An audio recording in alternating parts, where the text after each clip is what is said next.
My name is Kathryn Graham. I'm the Executive Director of the Impact Action Lab out of Alberta Innovates. And I just want to thank you for the opportunity to be here today talking about my favorite subject, and also to the patients of Sandy and the organizing committee who have been absolutely fabulous. So big kudos to Sandy. And also I was told if I say welcome to Calgary, I had to say howdy. So there you go. So what I'm going to talk about today is making an impact. How can we make an impact from our research? How can we make it better? And also, is there anything we can glean from best practices?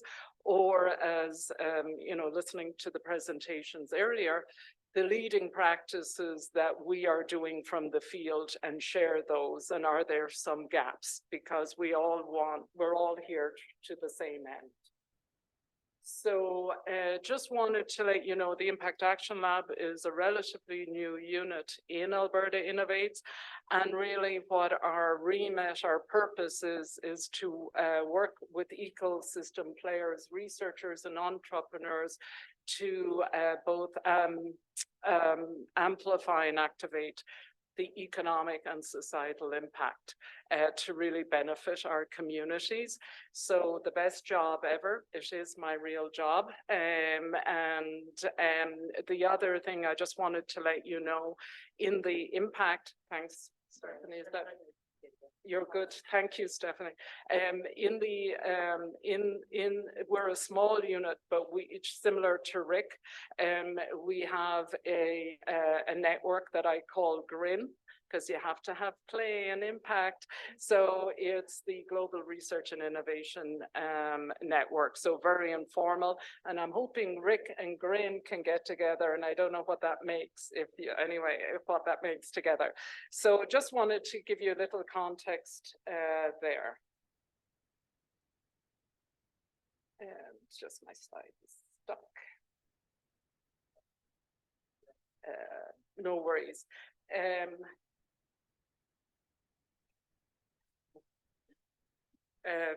Thanks, Stephanie. So I just wanted to start about, if we're talking about making an impact, what is impact? Many definitions, but to keep it simple, impact is about really having an effect, or what is the change or the benefits we're trying to achieve. When we're talking, particularly in research, we often say, how has the research made a difference? So even though there's many concepts, many theories, really that's what we're talking about, impact. And so that is kind of the starting point for making this impact. When also we're talking about impact, we tend to talk about it in more distal terms, long term, in terms of what we do to achieve those long-term outcomes. So I just also wanted to highlight, if we want to make an impact, we have to identify the challenges. And so rather than give a list of challenges, I wanted to kind of show this play set of impact. And one of the key challenges is that that impact takes a systems approach. It's complex. Research and innovation is diffuse. There has no boundaries, has no borders. So how do we make it? And equally, how do we advance it? How do we assess it? So actually, one of the key challenges, in my experience, is when we talk about impact, the first thing people ask me is, how do we measure it? And I go, hang on, can we talk about impact first? So one of the challenges is not taking a holistic approach. So this play set has the mindset, which is really talking about impact culture. And really, I think Rick and the work that's been done here in terms of that it really speaks to the leadership, that mindset. The team set is the people, having the right people to implement to make the impact. The tool set, as I've heard earlier, and the impact set in terms of the measurement, the tracking, and the assessing. And across those components are challenges that we live in terms of lack of alignment, in not having the right resources or tools that are not feasible in the field. So just wanted to leave you with that. So as Stephen also highlighted, there's a number of system approaches to understanding impact and assessing it. I'm not going to go through all those frameworks because I just wanted to let you know, similar to Stephen, that different countries and different regions are grappling with how to make an impact and how to assess it. They use different approaches and they engage with the community and do it contextually different. This is taken from a recent article by Clarivate, and I hope I'm pronouncing it okay, where they looked at similar characteristics and different characteristics across these ecosystems. And both Rick and the work at Alberta Innovates was highlighted. Both David and I kind of highlighted it. And the key messaging and articulation of that was that in Canada, knowledge mobilization to impact is the approach, and really linking the how to the result is a cool way that Canada is doing it. So,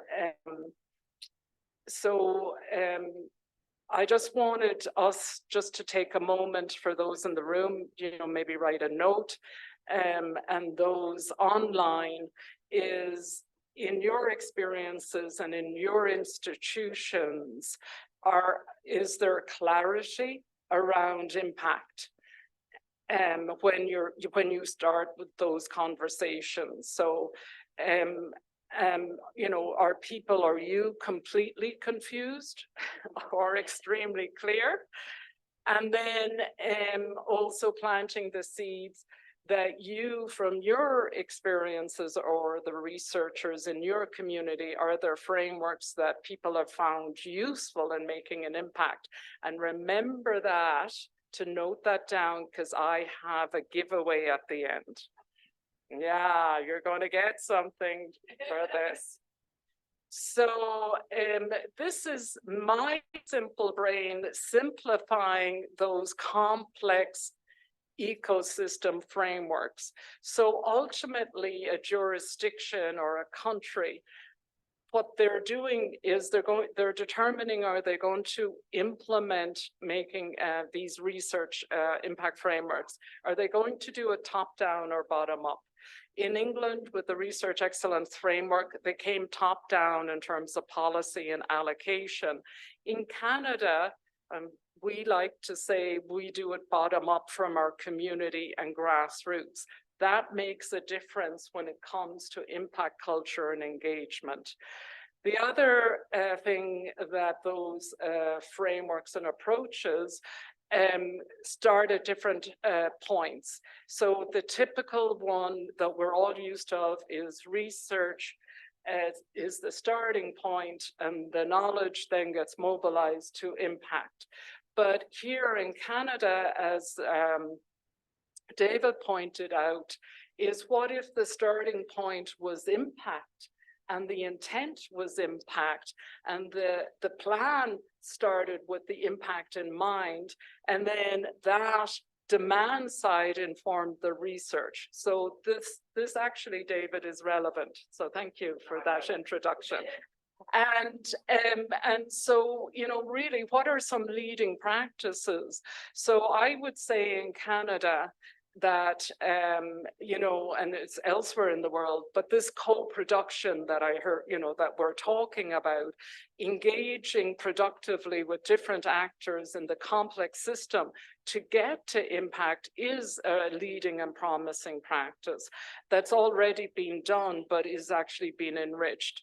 And then that kind of pathways is particularly with the RIC, is saying who really matters if you want to make an impact, who you bring in the beginning, who the voices you allow to be represented, they will help you make an impact. So all of a sudden, it blows your mind when you're grappling with what is impact. All of a sudden it becomes, who do we need to work with to make the impact, and who is being impacted? So this group is knowledge mobilization. That is not profound to you. It is profound to me, who spent 30 years going, what is impact? How do we assess impact? And how do you measure it? So again, very humbling experiences here. So what are the characteristics of making impact from research? So again, all those assessments and frameworks, if we just think of them as buckets, they're really saying impactful research is research excellence or quality. They're also saying that we must consider the broader economic and societal impact. And some of those countries like Canada and Australia are breaking out this engagement or knowledge mobilization as being so pivotal for impact that we must break it out as a dimension, or else we won't make it. Again, to you, not insightful or illuminating, but really, for me, that reflection is very important. On the right is a more performance lens taken across the world. These are common criteria used at the organizational level to see if a research is impactful. And in there, of course, there's a criteria of impact. Is the research, is the organization or institution making a difference? But connected very much to that, similar to the other criteria, are relevance to the community, and sustainability. How, which is a really big question, and that we're as a community working on, how will those benefits and impacts last beyond, for example, the grant period? So what was interesting, David and I were at the ESA's conference in Halifax, and there was a presentation from Sean Newell, who separately for me, it was the first time I saw it, presented on what were the characteristics of impactful research. And lo and behold, when I looked at this, and this is his slide, I saw very similar things. And so I was quite validated, I think, that, these dimensions, these criteria, these characteristics are quite similar. So durability would be like sustainability, the engagement, the relevance. And novelty you could think of in terms of research excellence and quality.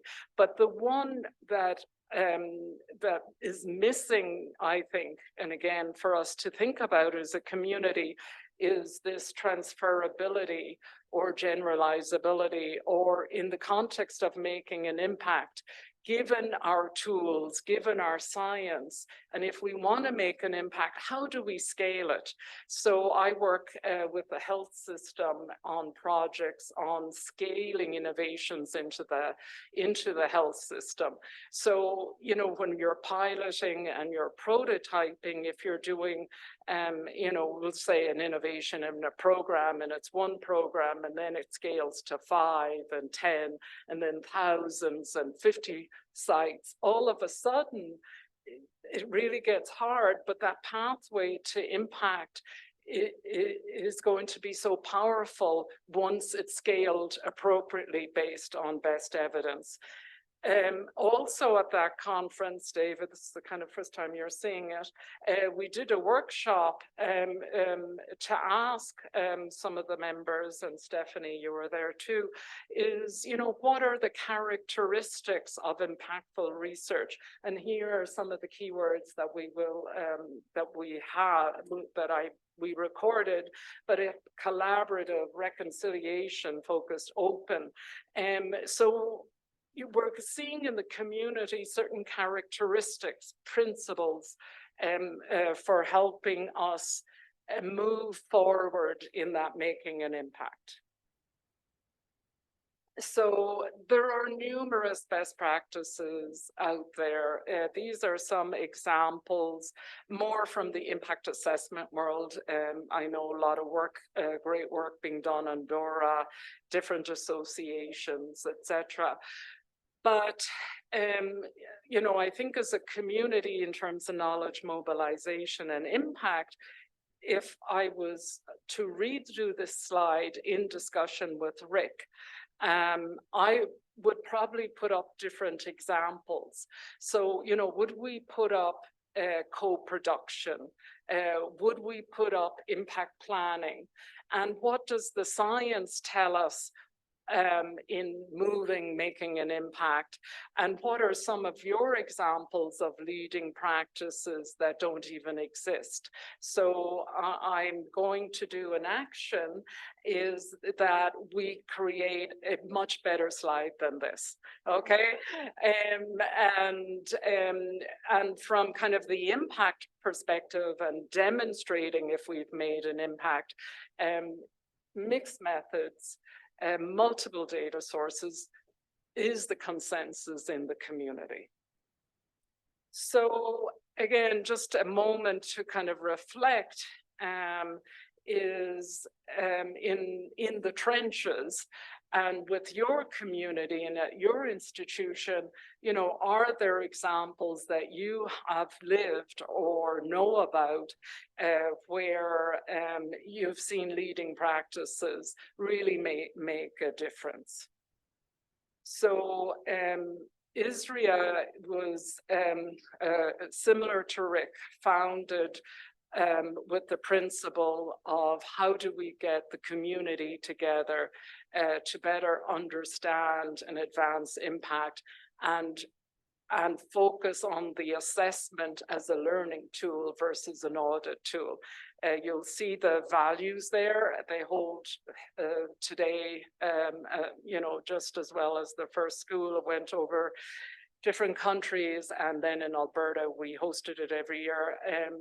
I stopped it in COVID just because it was always in person and planning, maybe to do a virtual. But the principle was bringing together people who wanted to advance both the science and the practice of impact. So in terms of the guidelines, the consensus from the community, whether you're planning for impact, kind of want to make an impact or assessing it, is it has to be fit for purpose, okay? So if we have a plan, if we have a tool, we have to fit it in alignment, for example, as Stephen was saying, to our strategy, to our context, to our people. So we have phenomenal resources. The trick in it, the art of it, is how we fit it for purpose. On a separate body of work, I have a management system on how we do it, but I don't have it for today. And we call it the house that impact built. But we had to come up with a practical tool on how to fit it for purpose, because it takes a lot of energy. But here, and again, as David said, this will have great resonance for you. This is a lot of the principles in terms of knowledge mobilization to getting to impact. So I'm going to conclude with you know, how do we make this impact? How do we learn from best practices? How do we learn from each other? And I'm just going to highlight some examples that you may be working on and we're working on as well, that we equally find that could be the promising advancement in making an impact. So Stephen highlighted this, and I know Rick is doing this, and I can't remember his first name, Reed, because thank you, Mark Reed, in terms of, he came out with a great article on impact culture. So in one promising body of work that I'm involved in is how do we make an impact through a network? Because we put it through the premise that a network will help diffuse innovation, will diffuse the practices for uptake, but usually we don't look at how the network does it, and we'll call it intangibles. So the importance of trust, also understanding people's readiness, and the work that Rick is doing here, and kind of those aligned incentives. So if we want to make an impact in a way, starting with that mindset and those discussions and that culture and that planning, could be a leading consideration. Sorry, I'm not seeing the second boxes, so I'm going to fill them in. So on team set, it's really about the people. So in terms of the people, kind of another kind of leading practice that has come up here is this very interdisciplinary, transdisciplinary approach. But again, if we're talking about making an impact and scaling for it, it really requires a right type of mix of people. And, you know, we always have, you know, very good kind of project managers, we have the implementers, etc. But if we're thinking about trying to scale it across the system, we really need a new skill set. I call them the master implementers, the master mobilizers of tomorrow, because they're having to scale in such complex systems and trying to scale up these tools, that it really is requiring, you know, a more diverse kind of skill set together. Yeah. Perfect. Tool set, as I said, fitting them for purpose, all what you're doing here in the field test.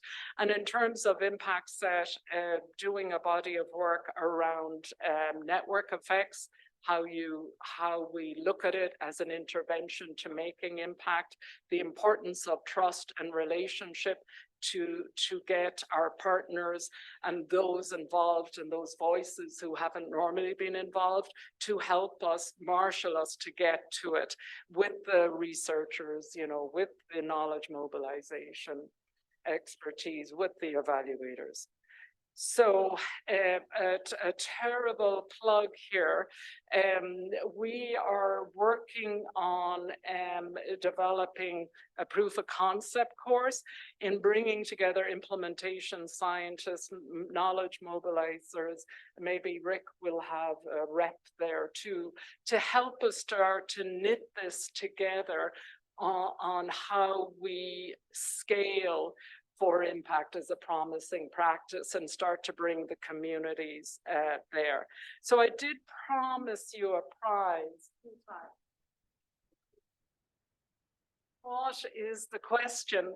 So if somebody would volunteer in the room, somebody on chat, and maybe if we get the details of the person, I can get another book. Is there a promising practice that I haven't said? And if not, just a promising practice. And you will get the Jonathan Grant's New Power University, which is really how do we move to this social, societal impact, and what our role in this, our society. And I will give it to you. So whoever, there we have it.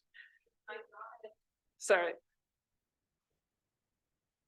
You didn't mention taking a business approach to research impact, so especially for commercialization, looking at doing that sort of market assessment, first of all, to see whether the product is needed first before spending more money to co-develop it. And also for non-commercial products as well. Excellent. And the house that Impact built, we have kind of Impact as center, but the first part of the house is scanning for market assessment, commercial, non-commercial. And for that, you get the book. So I thank you very much for your time.